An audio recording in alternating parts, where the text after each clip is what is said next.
Sé que soy eterno. Me llevó medio siglo darme cuenta. No fue este tema el que me condujo a plantear la necesidad de conocer algo más de lo poco que sabía de la naturaleza y de mí mismo. Corrían los tramos finales de la escuela secundaria cuando empezaron a incubarse las ideas que ayudaron a evaporar los últimos vestigios de mi niñez, trocando el estado de gracia por una incipiente curiosidad dirigida a temas que poco antes habían permanecido inadvertidos a mi existencia, originando cambios en mis gustos y costumbres. Seguramente influyeron en ellas las clases de filosofía del profesor Ordóñez y las maratónicas discusiones en el Café de San Juan y de Anfunes con Robledito, mi amigo, compañero de banco y parrandas, así como el fallecimiento de este en un accidente tan estúpido como innecesario. Sin lugar a dudas, este acontecimiento fue el detonante por el cual empecé a reflexionar sobre el sentido de la vida y qué papel jugaba yo en ese complejo andamiaje. Dolorosamente me fui adaptando a la nueva rutina, esa a la que ya no pertenecía a mi viejo amigo. El café de la calle San Juan solo existía en mi memoria y las actividades que había heredado de mi vida anterior ya no tenían el sabor de entonces. Fueron tiempos duros, tiempos de reclusión, sin rumbo, sin esperanzas. Pero todo pasa, y casi sin darme cuenta volvió la curiosidad por lo incomprensible, la llama que motivaba el deseo de conocer la naturaleza de mi existencia. Fue el inicio de una aventura que se deslizaría año a año por arduos e intrincados caminos conducentes a descifrar los orígenes de la vida, tiempos de meditación y entusiasmo, de preguntas y respuestas que moldearían al adulto en ciernes. ¿Es cierto que solo somos un conjunto de diminutas partículas de energía que vagan en medio de la nada? ¿Por qué una persona es mala y otra no? ¿Por qué existen las enfermedades? ¿Por qué nos morimos? ¿Por qué un niño? ¿Por qué Robledito? ¿Qué desierto hay en los que dicen que existen los fantasmas, los milagros y la vida después de la muerte? ¿Y qué desierto hay en que después de la muerte solo quedan los que la ven de afuera? ¿Qué somos? ¿Qué soy? ¿Cuál es el fin último de nuestra existencia? Era joven y pensaba con entusiasmo resolver alguno de los enigmas que el mundo no había resuelto. Suponía que alguno de estos misterios podían ser explicados por las ciencias tradicionales con un grado de aproximación suficiente como para brindar una clara comprensión del problema. Otros, como el de la creación, requerirían de un tiempo de investigación diferente. A ellos dediqué mi tiempo y atención. Intenté construir una teoría observando lo que podía aportar el individuo en su fase actual, usando el conocimiento de sí mismo y a partir de él estrechar el círculo hacia sus orígenes. Como hipótesis de trabajo supuse que algún rastro de los andamiajes de nuestra construcción debía estar grabado en alguna parte del ser. Me resulta imposible pensar que no quedara algo impreso en nosotros, una guía que ayudara a descifrar el misterio. En ese punto me pareció oportuno indagar sobre el soporte técnico que orienta nuestros destinos, ADN, el que decide la mayor parte de las acciones de nuestra existencia. Seguramente, este sería el sitio donde encontrar el eslabón que abriera, cual llave maestra, las puertas del conocimiento de la creación. Como dije antes, era muy joven, entusiasta, inocente y obstinado. Di por sentado que el ADN no podría ser ajeno a su propio origen. La idea parecía buena, y seguramente los genes debían guardar indicios de la creación en los recovecos de su estructura. Y si bien los estudios del ADN aún debían recorrer un largo camino para entregar datos sobre su nacimiento, probablemente se podría acceder a ellos por algún método indirecto. Si aceptaba como hipótesis de trabajo el concepto de que el ADN no podría ser ajeno a su propio origen. La memoria debía ser testigo de la creación. Eso es, la memoria debía ser testigo de la creación. Indagar en la niebla de la memoria y los sueños fue emocionante e instructivo, pero en años de investigación no logré que larguen pistas convincentes. Un poco cansado, pero con la obstinación de siempre, me pareció interesante indagar sobre la moral como presunto atributo indisociable del ser y su creación. La maldad y la bondad encajaban a la perfección en lo que parecía ser el sello de fábrica de los humanos. Examinando estos comportamientos, creí poder acercarme a la finalidad última del ser y el porqué de su existencia. Si había, claro. Estaba convencido de avanzar por el buen camino. Si lograba desentrañar qué papel jugaban esos atributos en el porqué de la vida, habría dado un paso importante en torno a la comprensión de los mecanismos de la creación. El análisis del bien y el mal en la lucha diaria del ser humano me pareció un buen punto de inicio para la investigación. Y pensé, si el fin de la bondad fuera triunfar sobre la maldad, ¿para qué estaría esta última? ¿Acaso haría falta? ¿Por qué acceder al mal si es evitable? Parecía una incongruencia.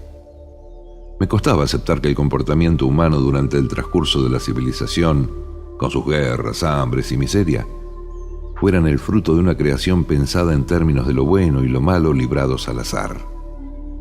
El concepto místico de maldad, bondad, redención, me resultaba francamente decepcionante. Dejé la idea del libre albedrío convencido que si lo bueno y lo malo son atributos inherentes del ser humano, debía haber un defecto, un error en nuestra construcción. No me parecía raro que tuviéramos fallas más profundas de las que podemos observar a diario en nuestra especie. La vulnerabilidad a las enfermedades, las degeneraciones genéticas, la necesidad de respirar constantemente, los recuerdos vagos, fluctuantes. Ahora bien, ¿quién me dijo que la bondad y la maldad son nada más que dos puntos de vista diferentes de un problema? Mierda, me habían sacudido la estantería. Pero, ¿por qué no? Los caminos parecían conducir a un callejón sin salida. Mientras el tiempo pasaba, yo crecía y seguía dando vueltas al asunto sin poder digerir el porqué del bien y el mal en la condición humana. ¿Y si el bien y el mal no fueran atributos indisociables del ser? ¡Carajo! ¿Y si la bondad y la maldad fueran solo un factor sin importancia en cuanto a la connotación que le damos? Un factor instalado en nosotros para que nos movilice por el choque de dos propuestas antagónicas. Algo que eventualmente nos puede resultar doloroso, pero indispensable para que el modelo funcione. Si fuera así, ¿cuál es el porqué y el fin? Esto último se me había ocurrido como analogía al pensamiento artificial de la informática, en la cual se podrían crear mundos virtuales habitados por criaturas que estuvieran privadas del conocimiento de su creación, como nosotros. Me gustaba la idea. En realidad no me gustaba, no, pues dejaba de lado la connotación ética del bien para focalizar fríamente la realidad vista desde un punto diferente, donde la bondad o la maldad no constituían en sí cualidades despreciables o admirables para regir nuestra existencia.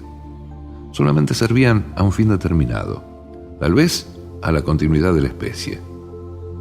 El tiempo seguía su rutina de agregarme cada tanto alguna que otra cana, y yo seguía sin encontrar la punta del ovillo. Por momentos tenía la sensación de transitar un sendero vedado al conocimiento humano, pero soy terco. Volví a la idea original de los genes. Y si hubiera una falla, una grieta, como tantas otras, en nuestra construcción que sirviera para filtrar o burlar el secreto que se nos niega. Ahí está, me dije, volviendo a la idea original de que la clave estaba en nosotros mismos. Debe haber un recuerdo cifrado en lo profundo de nuestro ser, Si todos lo intentáramos, me entusiasmé, probablemente encontraríamos el paso. Alguien de los 6.000 millones y pico de humanos seguramente tendría, sin saberlo, la llave del conocimiento más codiciado de la humanidad en algún rincón de su ser. ¡Bingo! ¿Por qué no yo? A esta altura del divague, estaba totalmente convencido de la existencia de un defecto en nuestra construcción que permitiría penetrar al sitio prohibido, allí donde se cocina nuestra existencia. Y así pasaban los días y las noches, buscando respuestas mínimamente aceptables a mis requerimientos. En ocasiones, la verdad parecía estar al alcance de la mano, para inmediatamente evaporarse sin piedad. Los escasos momentos de euforia eran sepultados por los de abatimiento, y así cientos de ideas fueron succionadas por el cesto del olvido. Creía y creo tener derecho a saber cómo y por qué estoy aquí. Si no fui concebido con esa capacidad, vaya a saber por qué razón me revelo a asumir mansamente ese destino. Es probable que, como muchas leyes de la naturaleza, esta solamente esté infinitamente más oculta que las demás, más allá de la física cuántica, la teoría de la relatividad o la genética, pero seguramente estará en algún sitio, en el sitio menos pensado del recóndito laberinto de la creación. Y seguí. No estoy arrepentido, porque tratando de conocer quién soy, descubrí cómo soy. Para ello, erré por elucubraciones de las más diversas y contradictorias: el tiempo, el espacio, el presente, pasado y futuro. Recordé la última charla con Robledito. Él tomaba su café y yo mi coca. Parecía el presente y toda la reunión parecía desenvolverse en presente. Pero hoy sé que cuando terminaba una frase, la anterior ya era historia, y Robledito se me escapaba de las manos. Desde entonces tengo la sensación de arañar constantemente el futuro, mientras el pasado se aleja sin pausas ni retorno. De ser prisionero, apretado entre pasado y futuro, de un presente enigmático, confuso, sutil, casi inexistente, que funciona como motor de la vida. Finalmente, un hilo de luz iluminó mi camino. No era yo el elegido. Creo que lo supe desde un principio. Descifrar cuál es la finalidad del ser humano me estaba vedado, y mucho menos el conocimiento de la creación. Pero aún así lo intenté, y no estoy arrepentido de haber empleado estos años en ello. Tal vez haya un pequeño dato en mis genes que movilizó la tarea. Eso me da esperanza. Estoy convencido que tarde o temprano alguien lo hará. Me gustaría presenciarlo. Si no fuera así, no importa mucho. No soy el elegido, y gracias a esta búsqueda ahora sé que soy eterno. Me llevó medio siglo descubrirlo. Soy eterno porque vivo, no importa cuánto. Soy eterno pues no existe el antes o el después. Solo vida, siempre, siempre vida. Soy eterno porque pienso y recuerdo. Soy eterno porque existo. El hombre inmortal, Arnaldo Zarza.